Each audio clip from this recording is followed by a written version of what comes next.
અમે ખેલ સહાયક છીએ। અમે ગાંધીનગરમાં 2 દિવસથી ખેલ સહાયક અમારા વ્યાયામ શિક્ષકની કાયમી ભરતી માટે અમે આંદોલનમાં આવેલા હતા। તો કાલે પણ અમને રાત્રે ડિટેન કર્યા હતા અને આજે સવારે અમે આંદોલનમાં બેઠા હતા। તો અમને 12:30 વાગ્યાના ટાઈમે અમને પોલીસે ડિટેન કર્યા પછી અમને સેક્ટર 27માં પોલીસ સ્ટેશને અમને લઈ ગયા ત્યાં ડિટેન કરીને। એના પછી અમને અત્યારે સાંજના સુમાર સુધી ત્યાં બેસાડી રાખ્યા। અમને બપોરનું કોઈ જમવાનું કે કોઈ જાતનો નાસ્તો કોઈ પાણીની પણ વ્યવસ્થા કરવામાં આવી નથી।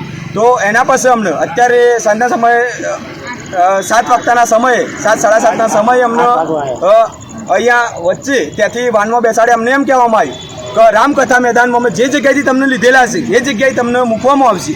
એના પછી અમને અહીંયા રસ્તામાં મૂકે અમને ખબર પણ નહીં। સાહેબ લગભગ અડાલજની આજુબાજુ અમને ઉતારી રહ્યા છે રસ્તામાં। અમારા જોડે 4 લેડીઝ પણ છે અને લેડીઝ જોડે છે તો અમને લેડીઝ કોન્સ્ટેબલ પોલીસ જોઈએ જોડે, પણ એમનું કોઈ જોડે હતું નહીં। અને અત્યારે રાત્રિનો સમય છે, અત્યારે લેડીઝનો સમય જે સરકાર મોટી વાતો કરે છે મહિલા સુરક્ષાની, તો આ મારા જોડે લેડીઝ છે તો શું કરવું? એના માટે મહિલાઓ સુરક્ષાની મોટી વાતો કરવાવાળી પોલીસ અમને રસ્તામાં ઉતારીને જતી રહી છે, જોડે મહિલાઓ પણ છે। તો હવે શું કરવાનું અમારે? અને આજે તો અમારી સાથે એવું થયું છે કે જિંદગીમાં અમે આવું જોયું નથી। પહેલી વાર આવો બધો બનાવ અમારી સાથે થયો। જ્યારે અમને ડિટેન કર્યા ત્યાં અમને બેસાડ્યા, અમે તો ભૂખે મરી ગયા, કંઈ ખાવાનું કશું જ નહીં, નાસ્તો પાણી નહીં।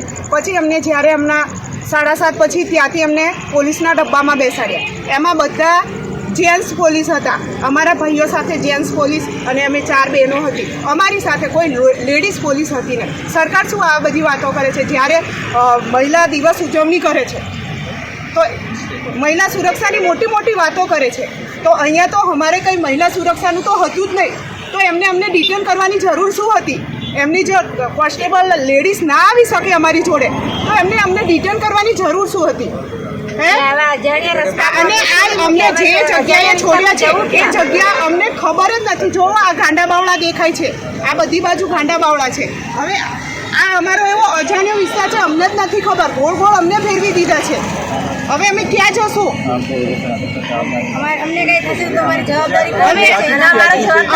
અમે મહિલાઓ છીએ, કોઈ દિવસ પોલીસનો ભરોસો થાય નહીં। જો અમારી સાથે લેડીઝ પોલીસ સુરક્ષા માટે એમને મૂકી નથી તો આ સરકાર શું કરવાની છે મહિલાની સુરક્ષા? આજે તો કેટલા એવા બનાવો બને છે મહિલાઓ જોડે, અને મોટી સરકાર વાતો કરે છે મહિલા સુરક્ષા દિવસ ઉજવો, આમ કરો તેમ કરો, કશું તો થતું નથી। આ બધું અયોગ્ય છે અને અમને કઈ પણ થાય તો એનો જવાબદાર કોણ છે? આજે અહીંયા અમને ઉતારી દીધા અને કઈ અમારી સાથે થયું તો જવાબદાર, અને ત્યાં અમારું લિસ્ટમાં નામ છે આખું એડ્રેસ સાથે, તો કોણ ફોલ્ટમાં આવશે? આ એ બધી પોલીસની જવાબદારી એમને ધ્યાને ના લીધું, અને અમને ખાવા પાણી કશું જ બહાર નીકળવા જ નથી દીધા। અને ગભરામણ એટલી થાય છે, અંદર રૂમમાં બેસાડી દીધા હતા।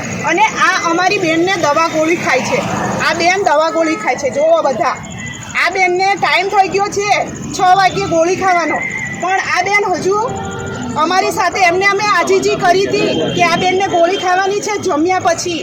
હવે આ બેનને ગોળી ના ખાશે તો બહુ તકલીફ થશે, અમે જાણીએ છીએ।